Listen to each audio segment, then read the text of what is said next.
Hi, everyone. Welcome to Kindred Skulls. I'm Matt Freese, and I'm here with my fourth episode in the series breaking down the Vikings draft picks. This one's going to be on, obviously, their fourth draft pick, Kobe King. You can check out the Donovan Jackson, Ty Felton, and Tyrion Ingram-Dawkins episodes that have been out the past couple weeks on wherever you're listening to this, right? So go check those out if you haven't already. But Kobe King, obviously a linebacker out of Penn State. The Vikings took him in the 6th round, 201 overall. They had traded back and picked up 2 picks, right? They took Gavin Bartholomew with the next pick. But if you watch any of the post-draft content that the Vikings put out, like their inside the draft video, you can tell that they're extremely excited to get Kobe King on the roster.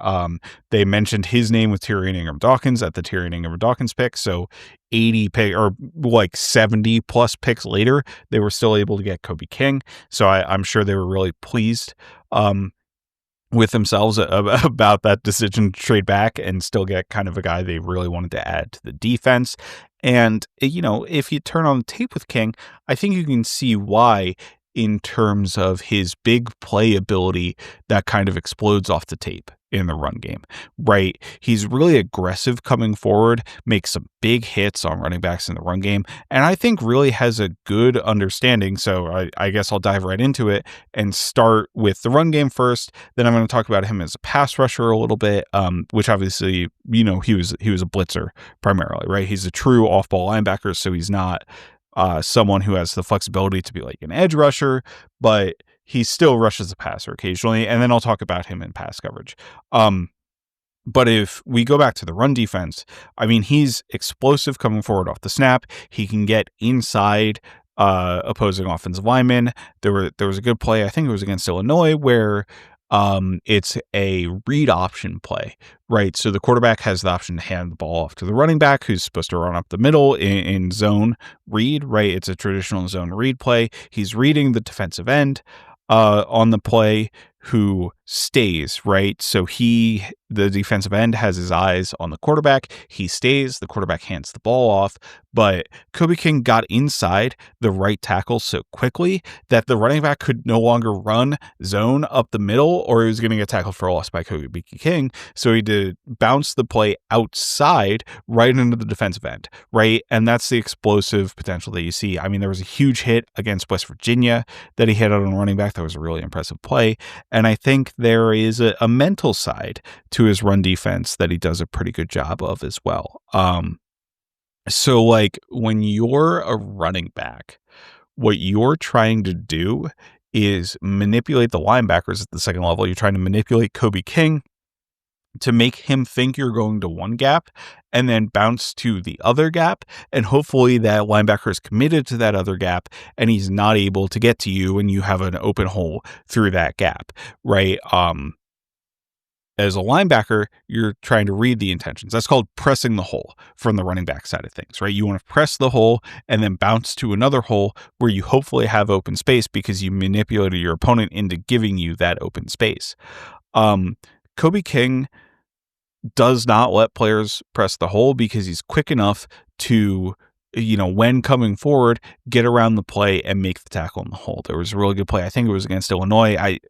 Illinois and Maryland, kind of obviously one's orange and one's red, but they're similar enough colors and they were both wearing white uniforms that as I go back through my reps, scrolling through them, it's kind of hard to tell the difference without having them separated out into the right folder, just based on the camera angle.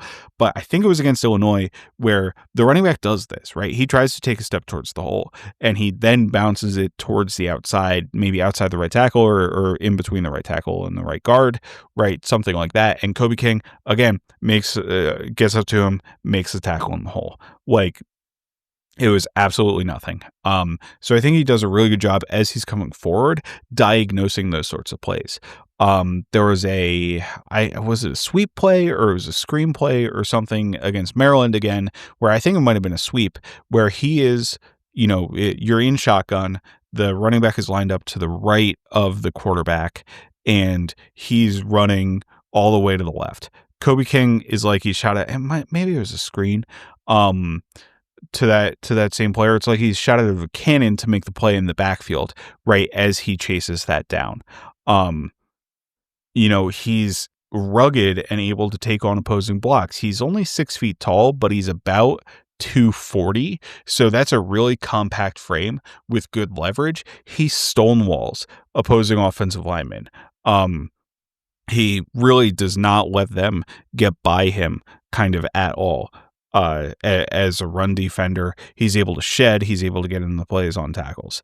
So really positive stuff from an in the box perspective from Kobe King. Like he's very quick with his first step. He's very explosive, trying to get into the backfield. He's rugged to hold up to blockers, and he's got good anticipation and the ability to move side to side on where he wants.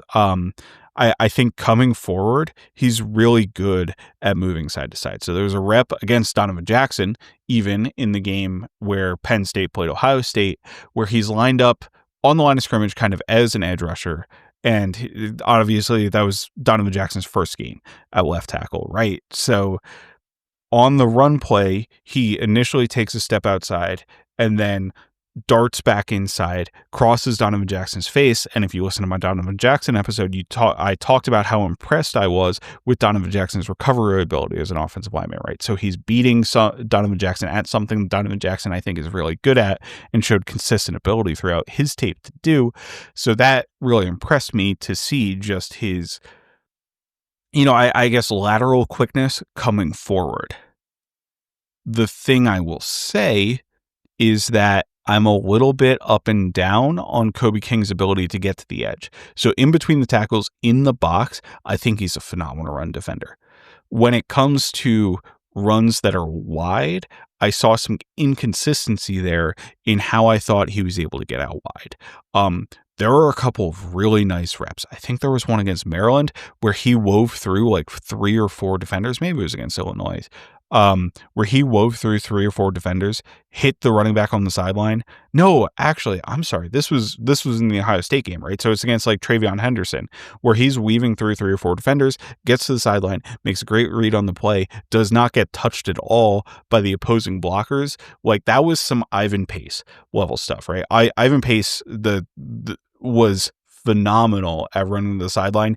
It seemed like he was almost phasing through people with how he was able to work through the trash to the sideline and get around the linemen, get around all the potential blockers and defenders, and get to the ball carrier.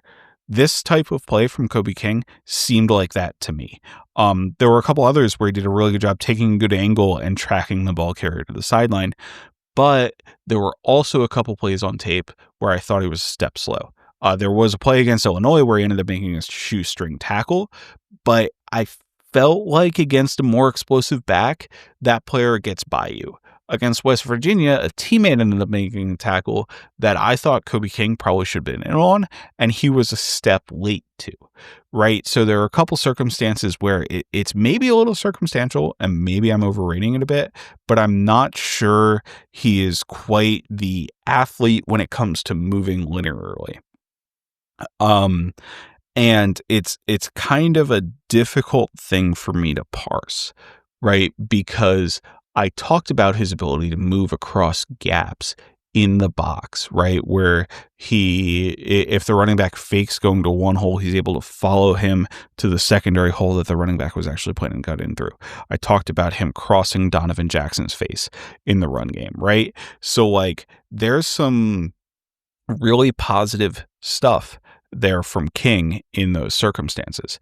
But I think that when I see him truly have to take a first step laterally, it takes him more to accelerate going to his side than he's able to just flare his hips and actually like start running laterally immediately, right? It takes a step for him to build up until he can get himself fully turned, and then he starts accelerating towards the sideline is what I think I see. And there are a couple examples that really showed out to me as plays where I thought King should have made the play, but he was kind of a step late too. There was a quarterback draw against West Virginia where, the center's coming up to block King and King has to cross his face and he's not able to do it. and the quarterback gets like 15 or 20 yards on the play, right? And I don't know, what the West Virginia quarterback's time speed is. I'm just always kind of assuming that a quarterback is going to be a little bit slower than a running back or that sort of thing, right? And, um, that was a true lateral movement for King. He had to start running sideways from facing the line of scrimmage, and he wasn't able to transition all that quickly. There was a play against the Ohio State where it's a little bit of a different thing. King is responsible for his gap, but he sees a wide lane for Quinshon Judkins, and he tries to turn and get back into the play, and Quinshon Judkins gets well by him in that scenario. And that was another scenario where instead of like the rep against Donovan Jackson, where he's stepping forward and then he can plant his foot and kind of jump to his left, right? Or when he's moving forward and he can kind of move laterally from already having momentum, it's different from when his momentum has to stop and he has to turn around. And I don't think he accelerates as quickly in those circumstances. So that showed up as a potential issue to me with him. Obviously, it's harder to do that, right? But I thought it was notable that I saw multiple reps where he was getting run by in circumstances where I would have hoped a linebacker would be able to make the tackle in that sort of area. And King didn't show up as a great athletic tester, right? At his size and weight, it's okay.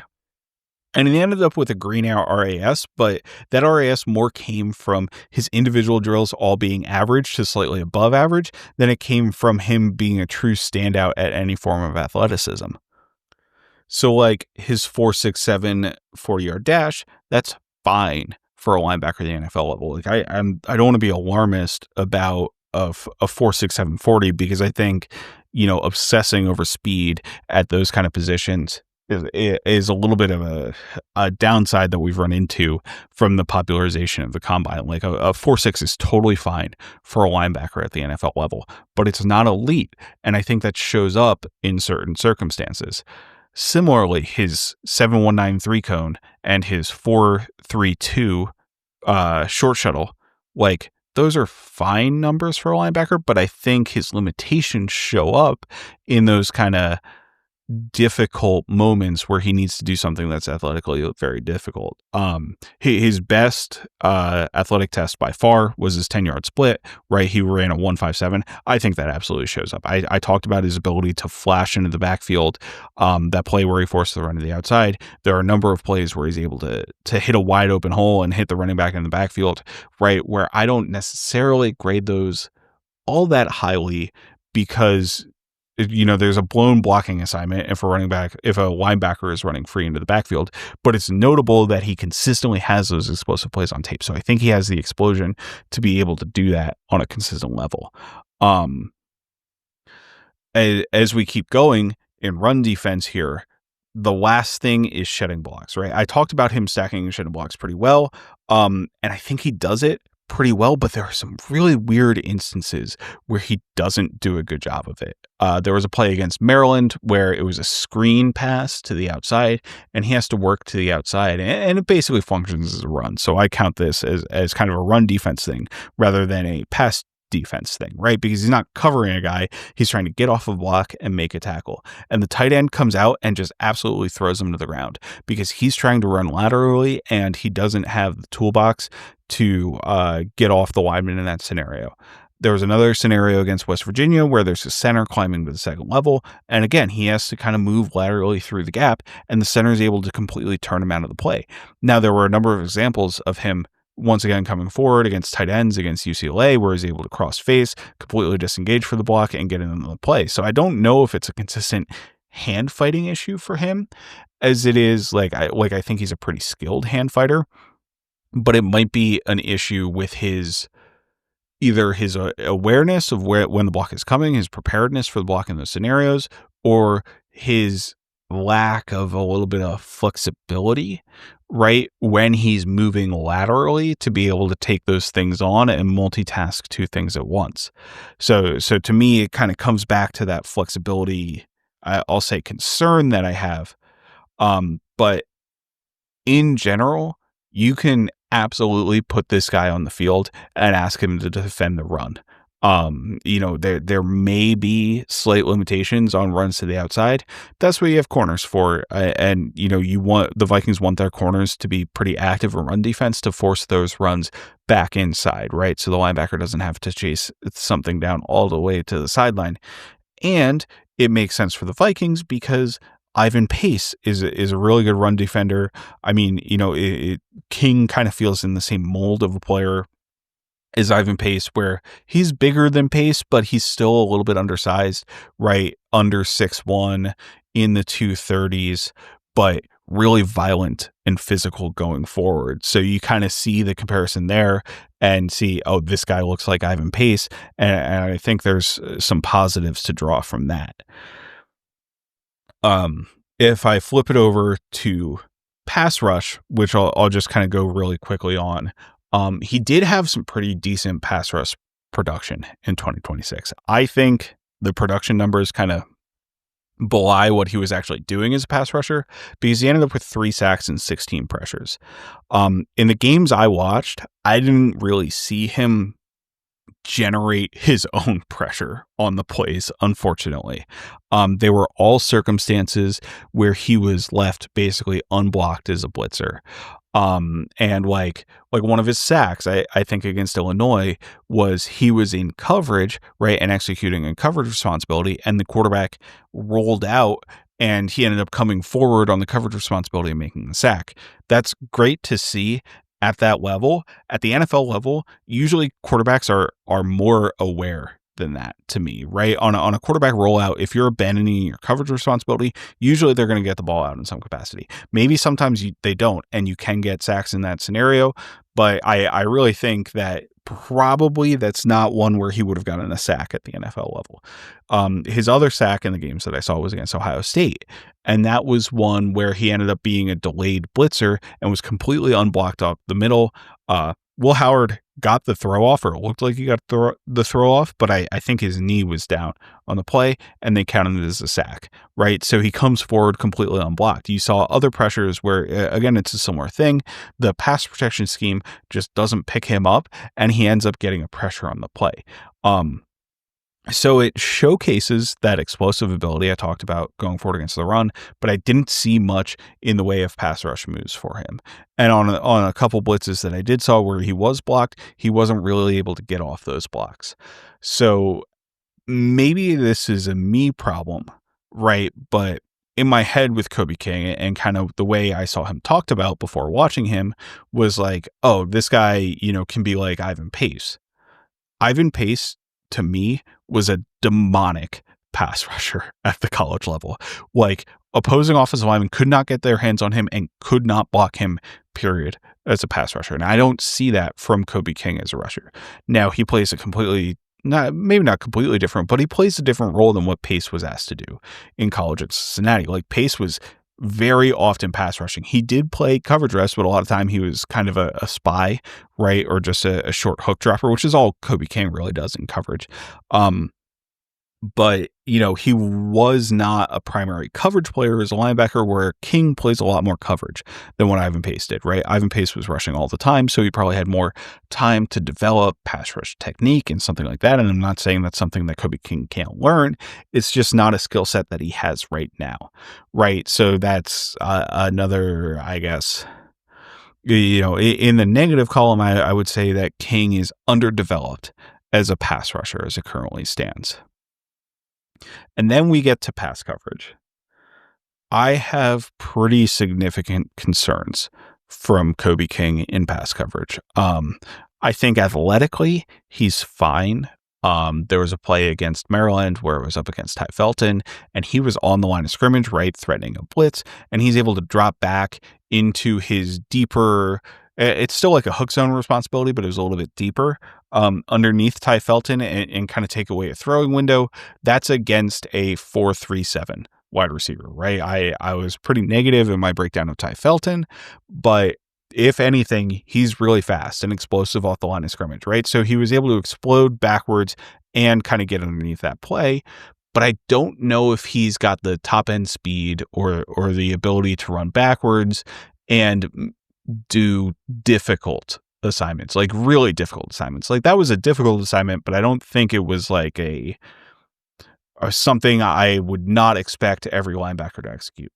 Running the pole in Tampa 2 is something that I don't expect every NFL level linebacker to execute, but it would be a really nice thing to have, right? And there was a rep against, and you know, you're working off of really limited examples of some of these things because he's not asked to be in Tampa 2 all the time. It's kind of a specific situational coverage, right? And even if you're in Tampa 2, you're not always going to have to run the pole because the opposing offense doesn't run a seam route, right?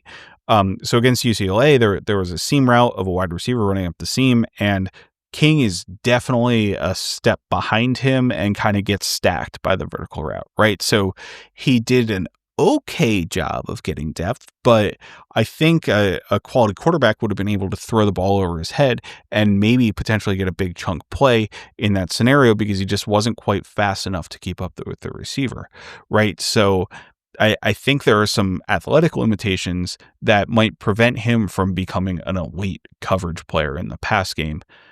That still doesn't necessarily stop him from being a totally acceptable coverage player, right? Like you can still play underneath zones really well, even if you have some athletic limitations like down the field.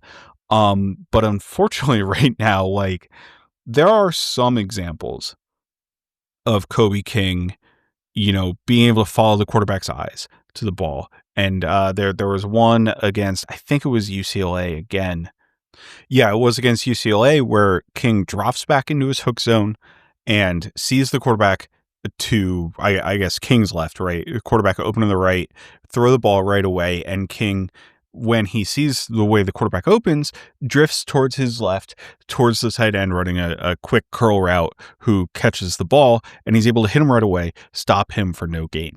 That's what you want to see from a hook defender in zone. You want to see him be able to respond to the quarterback's eyes, be able to understand the route concept opening up in front of him, and drive on the ball. That's one rep where King does it. Basically every other rep, he kind of looks lost in coverage, right? He'll go to his landmark in his hook zone and he'll just kind of stand there in the middle of the field. He's not able to, you know, see a route concept unfold in front of him and, you know, move towards the route that player had. There was a stick route against Illinois where he just kind of stood there in the middle of the field where the route to the opposite side was completely away from him. So there was no threat to the middle of the field from that side. You'd like to see him lean over the other direction, and he wasn't able to do that. There was a play against, you know, and there were a couple plays that ended up really poorly for him where your opponent's running a drag route over the middle of the field. It might have been mesh. In one circumstance, it was definitely mesh. In the other, I'm not sure exactly what it was, but you know, King is the middle of the field defender, and he has to be able to take over a route that's crossing the field, whether it's a tight end or a receiver, what have you. There was a play against Illinois where he let the guy go. The quarterback didn't end up throwing the ball in that direction, but it probably should have been a touchdown to that direction. It was in the red zone. And there was a play against Ohio State where it did end up a touchdown, where King's in the middle of the field. He has a player crossing his face. He's not able to anticipate that player crossing his face, and he's way late to drive towards the sideline. That player catches the pass. He's got a wide open field to go for the touchdown. I would say that was more of the signal than the noise of the single good play I thought King had in coverage, right? There's also issues with him responding to play action where in the UCLA game, I think, or maybe the West Virginia game, but he bites really hard on play action. The quarterback throws the ball to the tight end right over top of him. The tight end should catch the pass, but he gets hit by one of King's teammates and the ball drops down. King should be underneath that pass and at least batting it down, if not intercepting that to try to deter that throw. Here, the quarterback was simply easily able to get it up and over him. That's not going to play in the NFL level where you need to make those plays on a consistent basis. You know, and that kind of misdirection element, right, where he's biting on play action, to me, happens in the run game as well.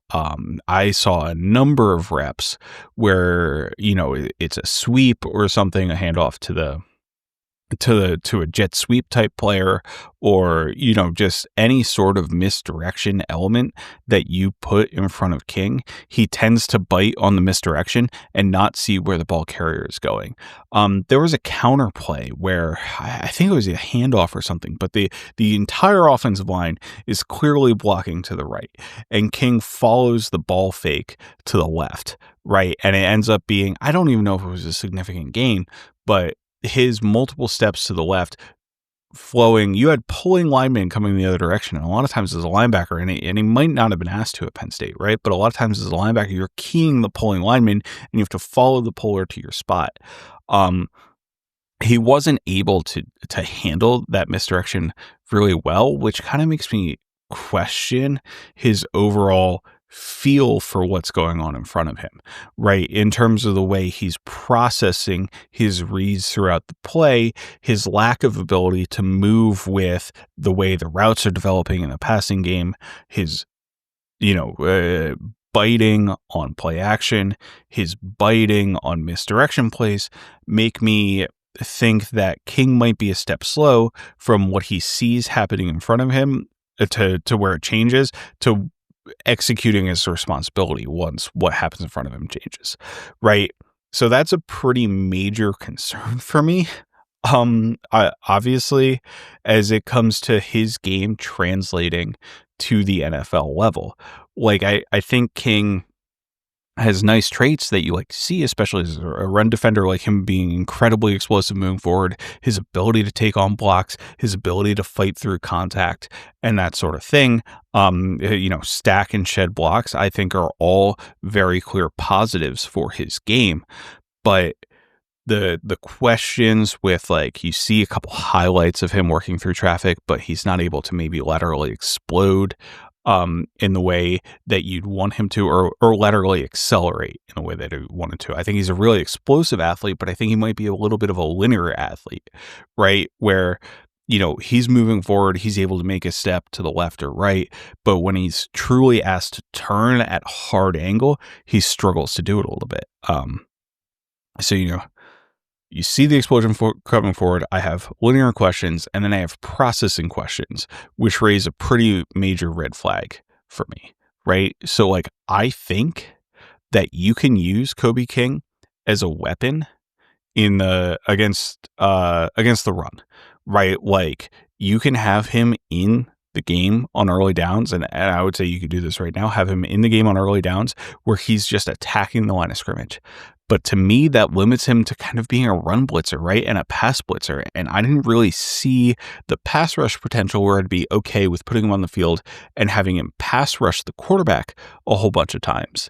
So, to be clear, the Vikings have Ivan Pace, who is not that great of a pass coverage defender, right? Who they use in a very aggressive way to wreak havoc against the run, to get into the backfield, to blow up opposing blockers. And that's another thing where, as blitzer, Kobe King wasn't able to blow people up. Travion Henderson knocked him into the ground as a pass rusher. There was another double team against offensive linemen where he got knocked into the ground, right? So it's not just he's unable to kind of impact the passer, it's he's taking major losses in the pass rush game. Ivan Pace doesn't take those losses to me. So I see a world where you have this explosive athlete against the run and he's able to kind of, I feel like I keep repeating myself here, but come forward and make the hits on the running back, read those plays correctly in the box. And I don't necessarily see the range outside of that I think the Vikings have from Ivan Pace. So I think, unfortunately, that they might be kind of getting fooled a little bit by that, come forward, make really big and really good plays against the run. And they're kind of overlooked the blemishes in their excitement about it. Now, in a very specific role, I think that can work. And Ivan Pace is a pretty limited role player. Like, he gets exploited in coverage when he gets asked to do that. But I think Kobe King is kind of a step down from where Ivan Pace is as a player, or where he even was as a player, because he doesn't have the pass rush prowess that Ivan Pace did, right? So I can get by with a player who's going to be really explosive and run defense and run stuff up with a physical, aggressive defense that the Vikings have, if that player can also get after the passer, right? If I'm constantly sending 5 or 6 guys, I can't have one of those guys consistently be a negative. And that's where I think Kobe King is as a pass rusher right now. So it really makes me question his overall fit in this defense and ability to play right away. Now, you're not necessarily expecting a 6th-round pick to play right away, but the Vikings don't have a ton of depth at the linebacker position, right? They've got obviously Blake Cashman and Ivan Pace up top, both of whom suffered injuries last year and missed some time. They've got Eric Wilson, who they signed to be a backup. And then beyond that, it's Kobe King and Brian Asamoah, who they're allergic to putting on the field, right? Brian Asamoah only saw the field in true garbage time situations last year. So King might get thrust into a role, and they might be expecting him to play a role as a rotational backup in there, or at least come in, when guys get hurt. And if Ivan Pace gets hurt, I think you can make it work. The Vikings made Jamin Davis work on the defensive side of the ball, but I think ultimately you're going to have a role-limited player in King if he gets on the field, in that I'm not comfortable asking him to execute anything in coverage, and I don't really want him to blitz all that much. So I've got like a 1st and 2nd down linebacker who I guess I'm sending on run blitzes the entire time, right? Which I see as kind of not somebody who's going to have a major impact. Like I said, I really, really like the run defense. It's just everything else to me needs to develop, and I don't know what the timeline is for it to develop, especially if the Vikings are counting on him being a primary backup. Now, he can always make the team via special teams. I mean, the explosive hit ability, the burst and athleticism, I think can be valuable on special teams. I don't know how much he played, but that's kind of where I'd project Pace to be based off of what I saw from his tape at Penn State, rather than somebody who I think is going to come in and make an impact right away. Right? I think he needs to grow as a player before he can become an impact defensive player. And I wouldn't put it past him, to become a good pass coverage player and to become a much better, pass rusher with his explosion if he just has some technical things that he needs to clean up. But it's clear to me that he's not there yet. So with that, I'm going to wrap this episode up. My name is Matt Freese. You can find me at Fries Football on BlueSky. You can find my co-host Nick Olson at Nick Olson NFL on Twitter. The show is on both BlueSky and Twitter. It is at Kindred Skulls. We're available on Apple, Spotify, wherever you get your podcasts. Also available on YouTube. And with that, Skol Vikings. Free audio post-production by alphonic.com.